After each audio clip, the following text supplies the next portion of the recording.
어머님, 제발 그 아파트만은 그러지 마세요. 너 때문이야. 다 너 때문이라고. 어머님, 이제 끝이다. 내일 당장 부동산에 내놓을 거다. 그럼 저희는 어디로 가나요? 애들은요? 나는 이제 끝났어. 네가 원하는 대로 됐잖아. 안녕하세요, 여러분. 오늘은 한 집안을 완전히 뒤흔들어 놓은 충격적인 사연을 들려드리려고 합니다. 강남 한복판에 있는 시가 20억의 아파트. 시어머니가 30년간 지켜온 이 집을 하루아침에 팔아버리기로 한 이유는 무엇이었을까요? 그 중심에는 며느리 김지연이 있었습니다. 겉으로 보기엔 평범한 가정주부였지만 그녀의 본 모습은 아무도 몰랐습니다. 시어머니 박명자 여사는 왜 이런 선택을 하게 된 걸까요? 2023년 늦가을 서울 강남구의 한 아파트 단지. 박명자 여사는 남편과 함께 30년 전 장만한 이 아파트에서 아들 가족과 함께 살고 있었습니다. 3층짜리 저층 아파트였지만 재건축을 앞두고 있어 시세가 20억을 훌쩍 넘는 상황. 아들 현우는 중소기업 과장으로 일하며 월급쟁이 생활을 하고 있었고, 며느리 지연은 전업주부로 초등학생 쌍둥이 남매를 키우고 있었죠. 겉으로 보기에는 평범한 중산층 가정이었습니다. 하지만 이 가정에는 아무도 모르는 비밀이 있었습니다.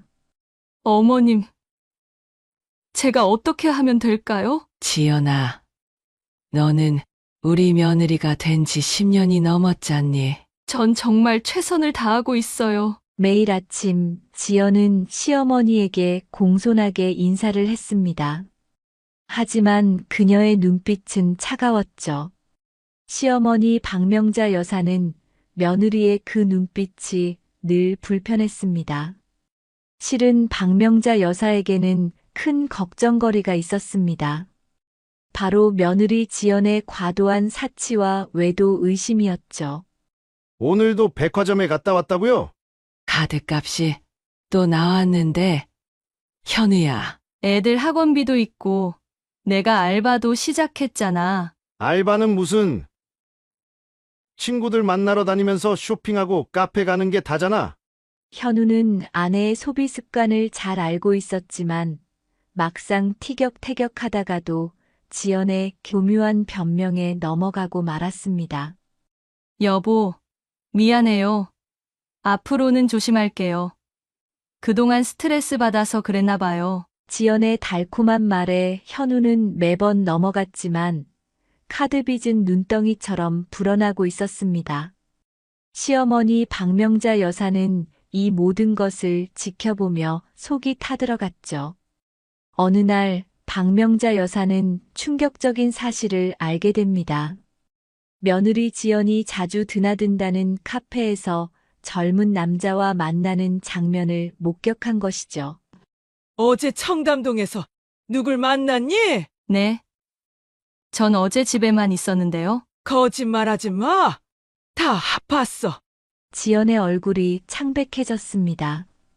하지만 그녀는 이내 태연한 표정을 지으며 말했죠. 어머님, 그건 오해예요. 제가 다니는 피트니스 트레이너랑 잠깐 커피 마신 거예요. 트레이너가 왜 네 허리를 감싸고 있었니? 그 순간 지연의 표정이 돌변했습니다. 어머님, 이제 그만하시죠. 제 사생활을 감시하시는 거예요? 뭐라고? 전 어머님이 절 미행하시는 줄 진작에 알고 있었어요. 제가 참은 게 어디예요? 지연의 목소리에는 더 이상의 공손함이 없었습니다. 오히려 날이 서 있었죠. 어머님이 이렇게 나오시니까 제가 말씀드리는 건데, 네. 어머님, 이제 아래층으로 내려가시는 게 어떨까요? 저희 가족끼리만 살고 싶어요. 박명자 여사는 며느리의 말에 충격을 받았습니다. 이 집은 엄연히 자신의 재산이었고 아들 부부는 자신의 배려로 함께 살고 있을 뿐이었습니다. 네가 무슨 말을 하는 거니? 어머님, 솔직히 말씀드릴게요. 전 더 이상 이렇게 살기 싫어요. 매일 감시당하고 통제당하고 저도 인간이에요. 자유롭게 살고 싶다고요. 그때부터 집안 분위기는 심각하게 변했습니다. 지연은 더 이상 아침 인사도 하지 않았고 식사 자리에도 잘 나오지 않았죠. 현우는 이런 상황을 알면서도 적극적으로 나서지 못했습니다. 어머니도 아내도 잃고 싶지 않았던 것이죠. 어머니, 지연이가 요즘 좀 예민해서 그래요. 제가 타일러 볼게요. 현우야, 네가 이러면 안 돼. 어머니, 하지만 상황은 점점 더 악화되어 갔습니다. 지연은 이제 노골적으로 시어머니를 무시하기 시작했고 아이들 앞에서도 시어머니의 흉을 보았죠. 너희 할머니 보셨지? 우리를 얼마나 힘들게 하시는지. 엄마가 이렇게 참는 것도 다 너희들 때문이야. 아이들은 혼란스러워했습니다. 늘 자신들을 예뻐해 주시던 할머니였는데 엄마의 말을 들으니 할머니가 나쁜 사람처럼 느껴지는 거죠. 시어머니를 향한 며느리의 태도는 날이 갈수록 더욱 악화되었습니다. 특히 충격적이었던 것은 지연이 시어머니의 신용카드를 몰래 사용한 사실이 드러난 날이었습니다. 지연 씨, 이게 무슨 일이에요? 어머니 카드로 150만 원어치 옷을 사다니. 언니, 저도 너무 놀랐어요. 제 카드인 줄 알았는데 비슷하게 생겨서. 옆집 사는 시누이 현미는 우연히 백화점에서 지연을 마주쳤고 그녀가 시어머니의 카드로 결제하는 장면을 목격했던 것입니다. 거짓말 마세요. 직접 봤잖아요. 어머님 카드 맞다고 말씀하시면서 결제하시던데요. 제발 현미 씨 말 좀 막아주세요. 전 정말 실수로 그런 건데. 하지만 이것은 시작에 불과했습니다. 얼마 후 더 충격적인 사실이 드러났습니다. 어머님, 제 통장에서 5천만 원이 빠져나갔어요. 분명 어머님이 하신 거죠? 어느 날 갑자기 지연이 큰 소리로 고함을 치며 시어머니를 찾아왔습니다. 무슨 소리야? 내가 왜 내 통장을... 어머님밖에 없잖아요. 비밀번호도 아시고. 그러나 사실은 정반대였습니다. CCTV 확인 결과 통장에서 돈을 인출한 사람은 다름 아닌 지연 본인이었습니다. 그리고 그 돈은 사채업자에게 흘러들어갔죠. 지연아, 네가 도박을... 어머님, 그만하세요. 제발. 지연의 도박 빚이 드러난 순간이었습니다. 온라인 도박으로 시작해 카지노까지. 지연은 이미 수천만 원의 빚더미에 앉아 있었습니다. 현우야, 이제 어쩌면 좋니? 어머니. 제가 다 갚을게요. 시험만 주세요. 현우는 자신의 월급으로는 도저히 갚을 수 없는 액수였지만 아내를 위해 무릎까지 꿇었습니다. 하지만 이것은 빙산의 일각이었습니다. 아들아, 이제 네가 알아야 할 것 같구나. 네? 무슨 말씀이세요? 지연이가 네 동생 현민이를 협박하고 있었어. 더 큰 충격이 기다리고 있었습니다. 지연은 시누이 현미의 남편인 현민에게 접근해 그들의 부적절한 만남 사진을 찍어두었던 것입니다. 그리고 그 사진으로 현민을 협박해 돈을 요구하고 있었죠. 여보, 이게 무슨... 오빠, 이건 다 오해예요. 현민 씨가 저한테 접근한 거라고요. 하지만 지연의 휴대폰에서 발견된 메시지들은 모든 것을 말해주고 있었습니다. 현민 씨, 이번 주까지 2천만 원 준비하세요. 아니면 사진이 현미 언니한테 가게 될 거예요. 제발 그만해주세요. 그건 함정이었잖아요. 그래도 사진은 사진이니까요. 박명자 여사는 이 모든 증거를 확보한 후 마지막 결단을 내리게 됩니다. 이제 더 이상 참을 수 없구나. 어머니. 제발. 현우야, 너는 이제 선택을 해야 해. 네 아내냐? 가족이냐? 그리고 다음 날 아침 박명자 여사는 부동산을 찾았습니다. 30년간 지켜온 아파트를 팔기로 한 것입니다. 사장님, 빨리 팔아주세요. 금매로 내놓을게요. 갑자기 왜 이러시나요? 재건축 앞두고 있는데 이유가 있습니다. 20억에서 2억 깎아도 좋으니 빨리 처리해 주세요. 하지만 이것은 시작에 불과했습니다. 지연은 이 소식을 듣자마자 더욱 과격해졌습니다. 어머님이 그러시면 저도 할 말 있어요. 제가 찍어둔 영상이 있거든요. 무슨 영상? 어머님이 돌아가신 아버님 재산을 횡령하신 증거요. 제가 다 봤어요. 충격적인 협박이었습니다. 물론 그것은 거짓말이었지만 지연은 교묘하게 조작된 증거까지 준비해 두었던 것입니다. 그러나 운명은 때로 예상치 못한 방향으로 흘러가기 마련입니다. 지연의 협박이 있던 날로부터 일주일 후 뜻밖의 인물이 이 집을 찾아왔습니다. 바로 지연의 친정 어머니였습니다. 죄송합니다, 어머님. 제가 다 잘못 키워서. 지연의 어머니 김숙자는 딸의 모든 악행을 알게 된 후 남편 몰래 찾아온 것이었습니다. 그녀의 눈가에는 딸을 키우며 흘렸을 수많은 눈물의 흔적이 깊게 패여 있었습니다. 알고 보니 지연은 어린 시절부터 문제아였습니다. 부모의 사랑을 독차지하기 위해 동생의 장난감을 부수고 동생의 잘못을 자신이 한 것처럼 꾸며 부모의 관심을 끌었다고 합니다. 성인이 된 후에는 남편과 이혼한 언니의 전 남편을 유혹해 금전적 이득을 취하기도 했죠. 전 이제 지연이를 딸로 인정할 수 없습니다. 어머님께서 하시고자 하는 일 다 하십시오. 친정 어머니의 이 한마디는 지연의 운명을 완전히 바꿔놓았습니다. 한편 현우는 아내의 진짜 모습을 알게 된 후 깊은 슬픔에 빠졌습니다.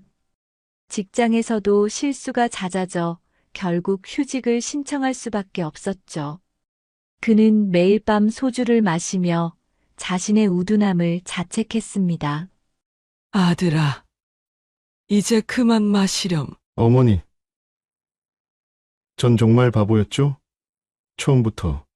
그의 눈에서 눈물이 흘렀습니다. 쌍둥이 아이들을 생각하면 더욱 가슴이 미어졌습니다.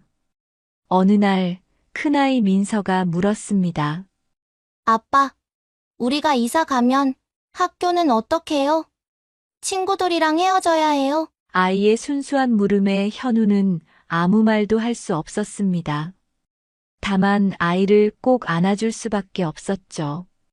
그때 옆에서 지켜보던 박명자 여사의 마음에 큰 변화가 일어났습니다. 어쩌면 이 모든 것이 자신의 잘못은 아니었을까? 처음부터 지연의 본성을 알아채고 아들의 결혼을 막았어야 했는지도 모릅니다. 하지만 이제와 후회한들 무슨 소용이 있을까요? 그러던 어느 날 예상치 못한 소식이 들려왔습니다. 지연의 휘트니스 트레이너라고 했던 그 남자가 사실은 전문적인 결혼 사기범이었다는 사실이 밝혀진 것입니다. 지연은 그의 함정에 빠져 수천만 원을 갈취당했고 그 돈을 메우기 위해 도박과 협박이라는 극단적인 선택을 했던 것이었습니다. 어머님, 저 이제 어떡하죠? 지연은 처음으로 진심 어린 눈물을 흘렸습니다. 그동안의 모든 일이 주마등처럼 스쳐 지나갔고 자신의 어리석음과 악행을 깨달았습니다. 하지만 세상의 심판은 냉정했습니다. 현민을 협박한 증거가 경찰에 제출되었고 시어머니의 신용카드를 무단으로 사용한 횡령 혐의도 더해져 지연은 법적 처벌을 피할 수 없게 되었습니다. 이 소식을 들은 박명자 여사는 깊은 생각에 잠겼습니다. 30년간 살아온 집을 팔겠다고 선언한 것은 단순한 분노의 표현이 아니었습니다. 그녀에게는 더 큰 계획이 있었던 것이죠. 바로 그때 재건축 조합에서 반가운 소식이 전해졌습니다. 당초 예상했던 것보다 더 큰 평수의 아파트로 재건축이 확정된 것입니다. 시세 차익만 10억 이상이 예상되는 상황. 하지만 박명자 여사의 마음은 이미 다른 곳을 향하고 있었습니다. 현우야, 이리 와보렴. 네. 어머니. 우리 이사 가자. 새로운 곳으로. 박명자 여사의 결정은 모두를 놀라게 했습니다. 그녀는 재건축으로 얻게 될 차익을 포기하고 대신 교외의 전원주택을 알아보고 있었던 것입니다. 어머니. 하지만 재건축이 현우야, 돈이 전부가 아니야. 우리에겐 새로운 시작이 필요해. 그녀의 말에는 깊은 뜻이 담겨 있었습니다. 지연이 법적 처벌을 받게 되면서 쌍둥이 아이들은 큰 상처를 받았습니다. 학교에서도 친구들의 수군거림이 있었고 아이들은 점점 더 위축되어 갔죠. 박명자 여사는 손주들의 상처를 치유하기 위해 자연이 있는 곳으로 터전을 옮기기로 한 것입니다. 마침 양평에서 적당한 전원주택을 찾았습니다. 할머니, 우리 정말 이사 가는 거예요? 응. 민서야, 거기 가면 텃밭도 있고 강아지도 키울 수 있어. 정말요? 민준아, 우리 강아지 키울 수 있대. 아이들의 눈이 처음으로 반짝였습니다. 그동안 움츠러들었던 마음이 조금씩 열리기 시작한 것입니다. 한편 지연은 구치소에서 자신의 삶을 돌아보며 진정한 반성의 시간을 가졌습니다. 그동안 자신이 얼마나 이기적이고 악질적인 행동을 했는지 깨달은 것이죠.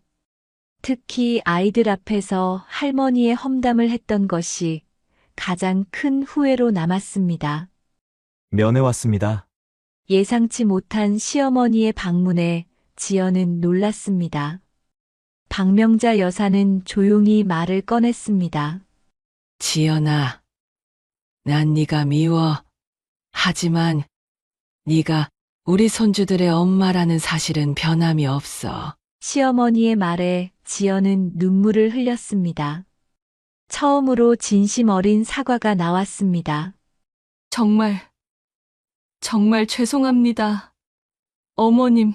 박명자 여사는 지연의 출소 후 갱생을 도울 계획을 세웠습니다.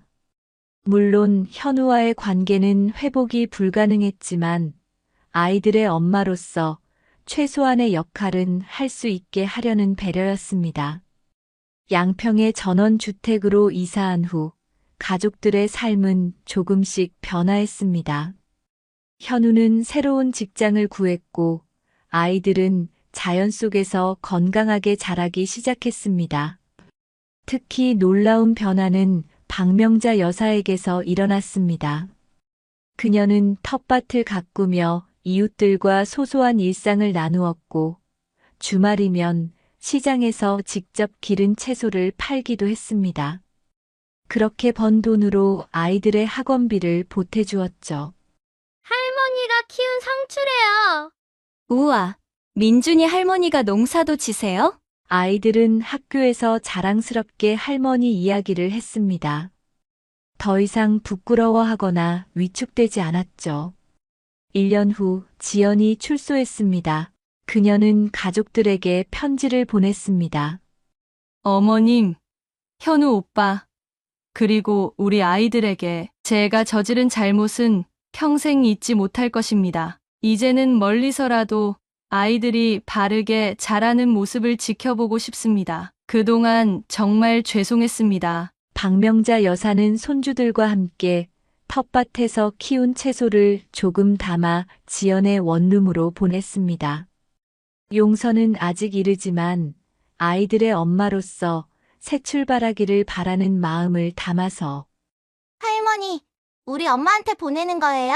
그래. 민서야, 엄마도 이제 새로운 시작을 하시는 거야. 강남의 재건축 아파트는 결국 40억이 넘는 가격에 분양되었다고 합니다. 하지만 박명자 여사의 얼굴에는 후회의 기색이 없었습니다. 오히려 평화로워 보였죠. 양평의 전원주택 마당에는 이제 화단이 가득합니다. 봄이면 꽃이 피고 가을이면 단풍이 드는 곳. 박명자 여사는 매일 아침 손주들과 함께 꽃에 물을 주며 생각합니다. 인생은 참 묘한 것이구나. 돈 때문에 잃을 뻔했던 가족의 행복을 돈을 내려놓으니 다시 찾았네. 저녁이면 손주들과 함께 별을 보며 이야기를 나누는 것이 일상이 되었습니다. 때로는 현우도 함께 앉아 옛날 이야기를 하곤 합니다. 상처는 여전히 남아있지만 그 상처마저도 이제는 그들을 더 단단하게 만드는 추억이 되어가고 있었습니다. 그리고 봄이 오면 박명자 여사는 새로 심을 꽃을 고르며 생각합니다. 우리 가족의 새로운 봄도 이렇게 시작되는 걸까? 구독과 좋아요는 사랑입니다. 감사합니다.